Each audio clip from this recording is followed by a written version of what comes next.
Hi friends, எல்லாரும் எப்படி இருக்கீங்க? நாங்கள் எல்லாரும் சூப்பராக இருக்கும். இந்த விளாக் தேர்ஸ்டே ரொட்டீன். ஸோ இந்த தேர்ஸ்டே ரொம்ப பிஸியாக போச்சு.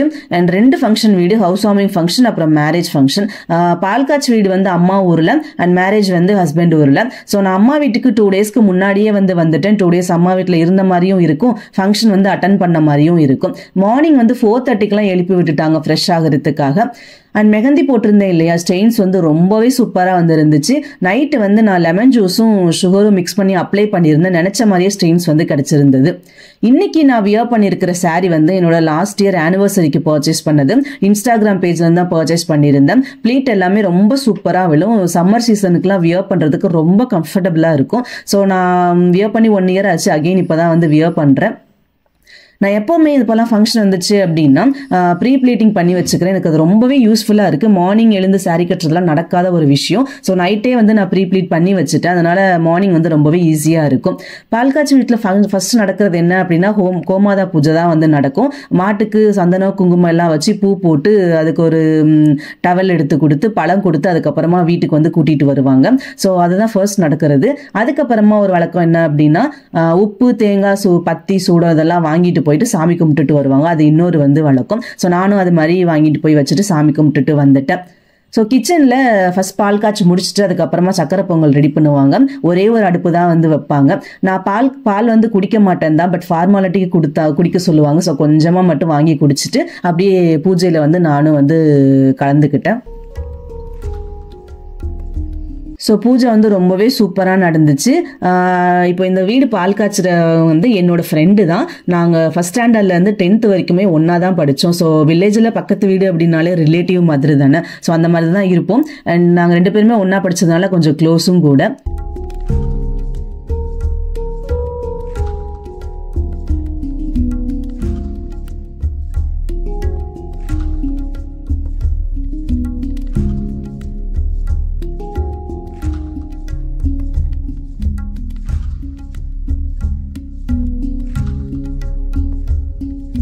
ஸோ அப்படியே பால் காய்ச்சி ஃபங்க்ஷனை கம்ப்ளீட் பண்ணிவிட்டு ஹஸ்பண்ட் கரெக்டாக வந்துட்டாங்க.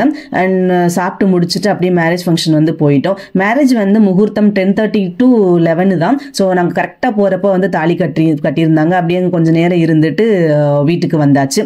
ஸோ வீட்டுக்கு வந்தது கொஞ்சம் ஃப்ரெஷ் ஆகிட்டு குக்கிங் வந்து ஸ்டார்ட் பண்ணிட்டேன். லஞ்ச் வந்து பண்ணணும் இல்லையா, வீட்டில் வந்து எந்த வெஜிடபிள்ஸுமே இல்லை. ஏதாச்சும் வச்சு குழம்பு பண்ணலாம் அப்படின்னு பார்க்கும்போது உருளைக்கிழங்கு மட்டும்தான் இருந்தது. சரி அதை வச்சே பண்ணிடுவோம் அப்படின்னு சொல்லிட்டு உருளைக்கிழங்கு தக்காளி இதெல்லாம் போட்டு ஒரு கிரேவி மாதிரி பண்ணியிருந்தேன். பொரியலுக்கு நிறையவே இருந்துச்சு. சரி பீட்ரூட் பண்ணிடலாம் அப்படின்னு சொல்லிட்டு பீட்ரூட் வந்து ரெடி பண்ணிட்டு இருந்தேன். இந்த உருளைக்கிழங்கு குழம்பு பண்ணுறதுக்கு ஃபஸ்ட்டு வந்து உருளைக்கிழங்கு கொஞ்சம் வேக வச்சுட்டு அதுக்கப்புறமா பண்ணோம் அப்படின்னா நல்லா வந்து சூப்பராக இருக்கும் டேஸ்ட்டு. ஸோ அந்த மாதிரி நீங்களும் ட்ரை பண்ணி பாருங்கள்.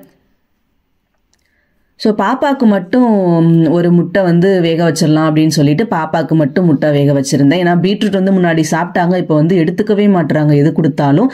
அண்ட் குக்கிங் எல்லாம் முடிச்சுட்டு ரொம்பவே ஸ்வெட்டிங், எனக்கு சுத்தமாக கிச்சனில் இருக்கவே முடியல.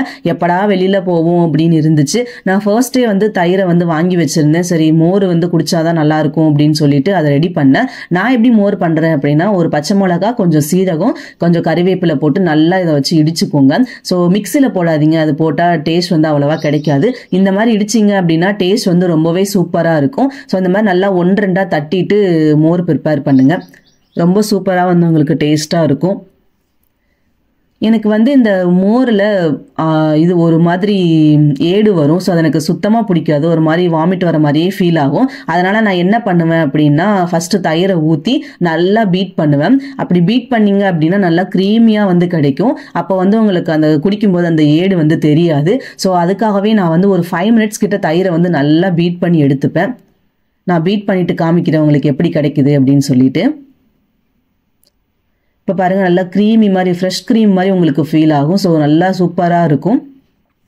இதுக்கப்புறமா நம்ம தட்டி வச்சுருக்கோம் இல்லையா, பச்சை மிளகா, கறிவேப்பிலை, சீரகம், இதெல்லாம் உங்ககிட்ட கொத்தமல்லி இருந்தாலும் அதையும் சேர்த்து தட்டிக்கோங்க. என்கிட்ட கொத்தமல்லி இல்லை அப்படின்றதுனால நான் ஸ்கிப் பண்ணிட்டேன். ஸோ அதை மிக்ஸ் பண்ணிவிட்டு தேவையான அளவுக்கு தண்ணி ஊற்றி, இது வந்து கடையில் வாங்கிட்டு வந்த தயிர் அப்படின்றதுனால புளிப்பு வந்து கொஞ்சம் கம்மியாக தான் இருக்கும். இதுவே நம்ம வீட்டில் பண்ணியிருந்த தயிர் அப்படின்னா நல்லா புளிப்பு ஜாஸ்தியாக இருக்கும். ஸோ அதனால் நான் கொஞ்சமாக மட்டும்தான் தண்ணி சேர்த்துருக்கேன். புளிப்பு ஜாஸ்தியாக இருந்தால் நல்லா அதிகமாகவே தண்ணி சேர்த்து நல்லா வந்து மிக்ஸ் பண்ணுங்கள். அதுக்கப்புறம் கொஞ்சமாக சால்ட்டு சேர்த்துட்டு கொஞ்சமாக சேர்த்து அதுக்கப்புறமா செக் பண்ணிக்கோங்க. ஃபர்ஸ்ட் நான் கொஞ்சம் சேர்த்துருக்கேன். நல்லா ஆற்றிட்டு செக் பண்ணிவிட்டு திரும்ப வேணும் அப்படின்னா சேர்த்துப்பேன். நல்லா வந்து ஆற்றுனீங்க அப்படின்னா சூப்பரான மோர் வந்து ரெடி ஆகிடும். முன்னாடி வந்து எனக்கு மோர் அவ்வளவா பிடிக்காது தான். பட் அதுக்கப்புறமா சரி குடிச்சா உடம்புக்கு நல்லது அப்படின்னு கேட்டே வந்து நான் மோர் குடிக்கிறதுக்கு ஸ்டார்ட் பண்ணிட்டேன். இப்போ வந்து எவ்வளோ மோர் கொடுத்தாலும் குடிச்சிருவேன். எனக்கு அந்த அளவுக்கு இப்போ வந்து மோர் பிடிச்சிருச்சு. ஸோ குக்கிங் ஒர்க் எல்லாம் கம்ப்ளீட் பண்ணிட்டு கிச்சனை நல்லா க்ளீன் பண்ணி விட்டுட்டு ரிலாக்ஸ்டாக வந்து உட்காந்து மோர் குடிச்சிட்டு இருந்தேன். ஸோ மோர் குடிச்சு முடிச்சதும் சாப்பிட்லாம் அப்படின்னு நினச்சா அத்தை மாமா வந்து டவுன் வரைக்கும் போயிருந்தாங்க ஒரு சின்ன வேலைக்காக.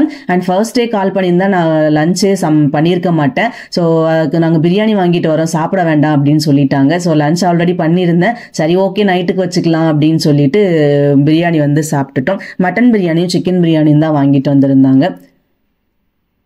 சாப்பிட்டு முடிச்சுட்டு கொஞ்சம் நேரம் ரெஸ்ட் எடுத்துட்டு இன்னைக்கு வந்து மிஷினில் துணி போடுறதுக்கு லேட் ஆயிடுச்சு. ஸோ மார்னிங்கே வந்து போட்டிருப்போம், ஃபங்க்ஷன் போனதுனால போட முடியல. சாப்பிட்டு முடிச்சுட்டு கொஞ்சம் நேரம் அப்புறமா தான் வந்து மிஷின் எல்லாம் துணி போட்டு வச்சிருந்தேன். நம்ம ஒரு 2 நாள் ஊரில் இல்லை அப்படின்னாலே ரூம் வந்து ரூமாக இருக்காது.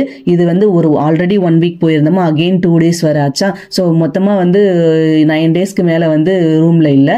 பார்த்தா திரும்பி வந்து பார்க்கும்போது பயங்கரமாக இருந்துச்சு. நான் ஆல்ரெடி 1 வீக் போயிட்டு வந்ததுக்கு அப்புறமே கொஞ்சம் க்ளீன் பண்ணி விட்டுட்டு தான் போனேன். பட் 2 daysல என் ஹஸ்பண்ட் இந்த மாதிரி ரூமை தலைகீழாக மாற்றி வச்சுருந்தாங்க. சரி அதுக்கப்புறம் என்ன பண்ணுறது, எல்லாத்தையும் ஒவ்வொன்றா எடுத்து க்ளீன் பண்ணிட்டு இருந்தேன். ஸோ நம்ம எப்படி ரூம் ஆல்ரெடி வச்சுருந்தோமோ அந்த மாதிரி க்ளீன் பண்ணி விட்டால் மட்டும்தான் அன்றைக்கி வந்து மனசு நிம்மதியாக இருக்குது. எல்லாத்தையும் க்ளீன் பண்ணி விட்டுட்டு பெருக்கி விட்டுட்டேன். ஸோ இதுக்கப்புறமா தான் எனக்கு ரூம் பார்க்கும்போது கொஞ்சம் மனசு வந்து நிம்மதியாக இருந்துச்சு. அப்பாடா பழைய மாதிரி வந்துருச்சு அப்படின்னு சொல்லிட்டு. அண்ட் ஒரு வாரத்துக்கு மேலே ஆச்சு நான் ரோஜா செடியை போய் பார்க்கலாம் அப்படின்னு சொல்லிட்டு தண்ணி ஊற்றிட்டு போய் பார்க்கலாம் அப்படின்னு சொல்லிட்டு மேலே வந்து போயிருந்தோம். பாப்பா இப்போல்லாம் வந்து ரொம்ப இடம் நான் தான் தண்ணி ஊற்றுவேன், நான் தான் கீழே இறங்குவேன். ஆக்சுவலாக எங்களுக்கு வந்து அந்த கீழே இறங்குற ஸ்டெப்ஸ் ரொம்பவே வந்து ஹைட்டாக இருக்கும். நாங்களே வந்து ரொம்ப கேர்ஃபுல்லாக இறங்கணும். அதில் பாப்பா வேற சேட்டை பண்ணும்போது ரொம்பவே பார்த்து அந்த இடத்துல வச்சிருப்போம். ஸோ ரோஜா செடி வந்து நல்லா தான் இருந்தது. ஒரு சில இலை வந்து காஞ்சி போன மாதிரி ஆச்சு, ஒரு மொட்டு மட்டும் விட்டுருந்தது. தெல்ல புது இலையும் வந்திருந்தது, காஞ்ச இலையும் வந்திருந்துச்சு. நல்லாவே தண்ணி விட்டுருக்காங்க. ஆனால் வந்து இலைகள் இன்னும் கொஞ்சம் ஃப்ரெஷ்ஷாக இல்லையோ அப்படின்னு ஃபீல் ஆச்சு. ஸோ தண்ணி விட்டுட்டு அப்படியே அங்கே கொஞ்சம் நேரம் வந்து டைம் ஸ்பெண்ட் பண்ணிட்டு இருந்தோம்.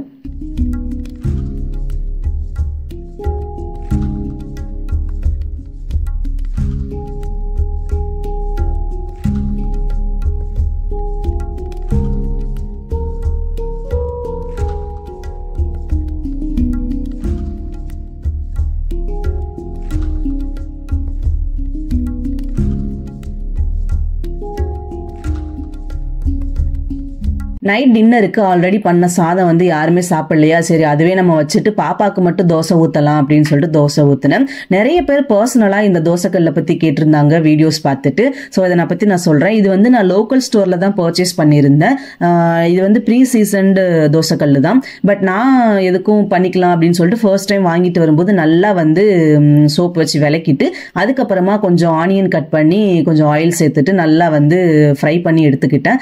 ஸோ இதில் வந்து நான் வாங்கிட்டு வந்ததுலேருந்து எண்ணெய் எதுவுமே தேய்ச்சதே கிடையாது. அப்படியே தான் வந்து தோசை ஊற்றுவேன். ப்ளஸ் சைடில் கூட ஆயில் எதுவுமே போட மாட்டேன். அப்படியே தான் வந்து எடுப்பேன். எனக்கு இது வரைக்கும் எந்த பிரச்சனையுமே வரல. ரொம்பவே சூப்பராக வருது தோசை. ஸோ அதில் ஒட்டிக்கிறதோ இல்லை வேறு ஏதாவது இஷ்யூ வருதோ அந்த மாதிரி எனக்கு எதுவுமே ஃபீல் ஆகலை.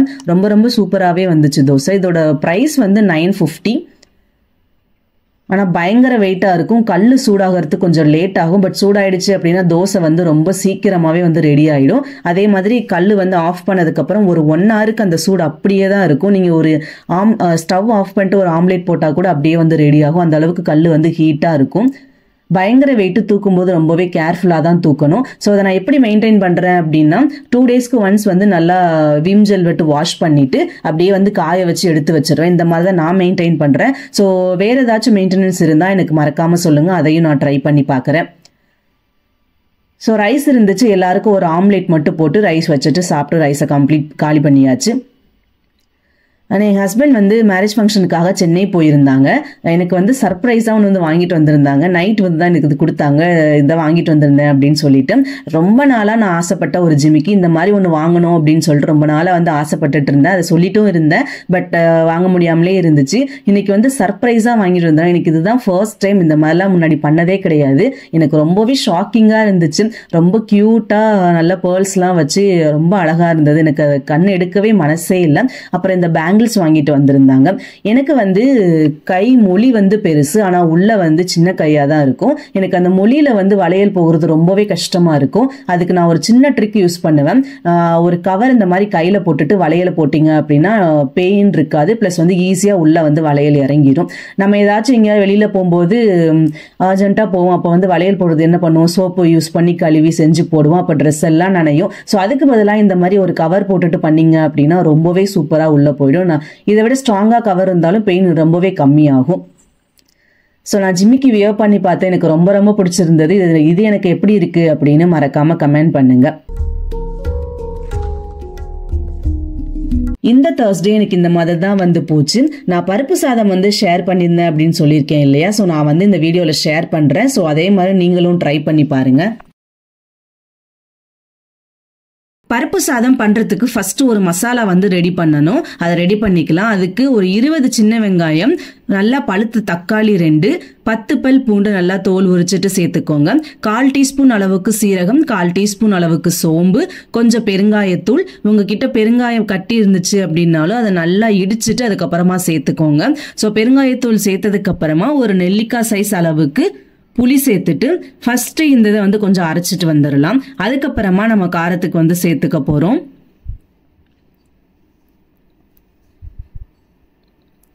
ஸோ இந்த அளவுக்கு பேஸ்ட் மாதிரி அரைச்சதுக்கு அப்புறமா நான் காரத்துக்கு வத்தல் சேர்த்திருக்கேன். நான் வந்து இன்னைக்கு ஒரு 12 வத்தல் என்னோட காரத்துக்கு சேர்த்திருக்கேன். உங்களுக்கு எவ்வளோ தேவையோ அந்த அளவுக்கு நீங்க எக்ஸ்ட்ரா இல்லை கம்மி பண்ணி சேர்த்துக்கோங்க.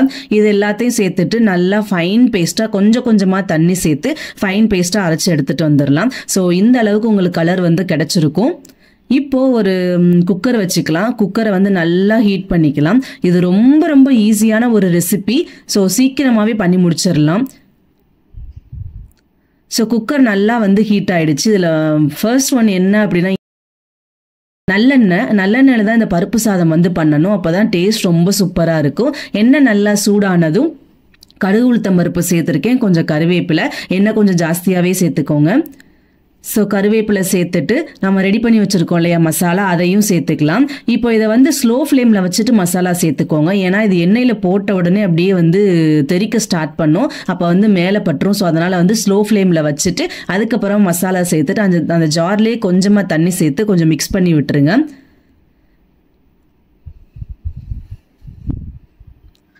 அதுக்கப்புறமா 1/2 டீஸ்பூன் அளவுக்கு மஞ்சள் தூள், இந்த சாதத்துக்கு தேவையான உப்பு, இது எல்லாத்தையும் சேர்த்துட்டு நல்லா எண்ணெய் பிரிஞ்சு வர்ற அளவுக்கு இதை வந்து குக் பண்ணிக்கலாம். இப்போ ஃப்ளேமை வந்து கொஞ்சம் மீடியமில் வச்சுக்கோங்க, சீக்கிரமாக வந்து குக் ஆகிடும்.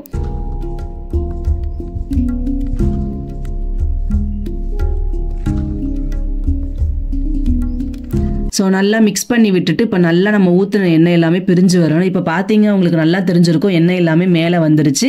நான் ஒரு அரிசி வந்து ஒரு 1/2 hour ஊற வச்சிருக்கேன். அதை நல்லா வாஷ் பண்ணிட்டு நான் சேர்த்துக்கிறேன். இப்போ அரிசி வந்து நான் என்ன ரேஷியோவில் எடுத்திருக்கேன் அப்படின்னா ஒரு 2 டம்ளர் அரிசி எடுத்திருக்கேன். இப்போ 2 டம்ளர் அரிசி எடுத்தீங்க அப்படின்னா 4 டம்ளர் தண்ணி ஊற்றுவோம். அதே ரேஷியோ தான். எக்ஸ்ட்ரா ஒரு 3 டம்ளர் மட்டும் தண்ணி ஊற்றணும். எதுக்காக அப்படின்னா நல்லா குழஞ்சி வந்து உங்களுக்கு நல்லா சூப்பராக வந்து கிடைக்கும். நம்ம வெண்பொங்கல்லாம் பண்ணுறோம் இல்லையா, அந்த மாதிரி குழைய வச்சுட்டிங்க அப்படின்னா அதோட டேஸ்ட் வந்து சூப்பராக இருக்கும். ஸோ நம்ம நார்மலாக தண்ணி எடுக்கிற மாதிரி 2க்கு 4 எடுத்துட்டு அதுக்கப்புறமா எக்ஸ்ட்ரா ஒரு 3 கிளாஸ் தண்ணி வச்சு சேர்த்துக்கோங்க. இப்போது இதை நல்லா மிக்ஸ் பண்ணி விட்டுட்டு சைடில் இருக்கிற எல்லாத்தையுமே எடுத்து விட்டுருங்க. இது ரொம்ப ரொம்ப டேஸ்டியாக இருக்கும். ப்ளஸ் ரொம்ப சிம்பிளான ஒன்று, சீக்கிரமாகவே பண்ணிடலாம். பட் ஒரு ட்ராபேக் என்ன அப்படின்னா இதை குக் பண்ணி அந்த கொஞ்சம் நேரத்தில் சாப்பிட்டா தான் டேஸ்ட் வந்து நல்லா இருக்கும். கொஞ்சம் ஆறி போயிடுச்சு அப்படின்னா கொஞ்சம் ஒரு மாதிரி இருக்கிற மாதிரியே ஃபீல் ஆகும். ஸோ முடிஞ்ச அளவுக்கு இன்ஸ்டண்ட்டாக அப்படியே சாப்பிட்ற மாதிரி ரெடி பண்ணிக்கோங்க. இப்போ ஒரு மூடி போட்டு ஒரு 6 விசில் விட்டு எடுத்துக்கலாம். இப்போ நல்லா எனக்கு கேஸ் எல்லாமே ரிலீஸ் ஆயிடுச்சு. இப்போ ஓப்பன் பண்ணி பார்த்தீங்க அப்படின்னா நல்லா கலர்ஃபுல்லாக இருக்கும். உங்களுக்கு நெய் ஆட் பண்ணணும் அப்படி தோணுச்சு அப்படின்னா உங்களுக்கு தாராளமாக நெய் கூட ஆட் பண்ணிவிட்டு அதுக்கப்புறமா தம் உடைச்சு விடுங்க. இப்போ உங்களுக்கு பார்க்கும்போதே தெரியும் நல்லா குலைவாக வந்து கிடச்சிருக்கும். ஸோ நான் சொன்ன ரேஷியோவில் தண்ணி எடுத்தீங்க அப்படின்னா இந்த மாதிரி உங்களுக்கு குலைவாக கிடைக்கும். இப்போ நல்லா மிக்ஸ் பண்ணி விடுங்க. அடியில் வந்து அப்படியே மசாலா நிற்கும். அது எல்லாத்தையுமே சேர்த்து நல்லா மிக்ஸ் பண்ணி விடுங்க.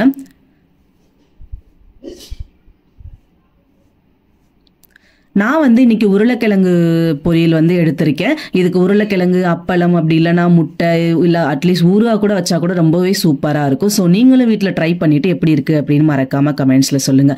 இந்த வீடியோ உங்களுக்கு யூஸ்ஃபுல்லாக இருக்கும் அப்படின்னு நம்புறேன். ஸோ மறக்காம சப்ஸ்கிரைப் பண்ணுங்க, ஷேர் பண்ணுங்க, லைக் பண்ணுங்க. நான் இன்னொரு சூப்பர் விலாக்ல மீட் பண்றேன். Tata bye.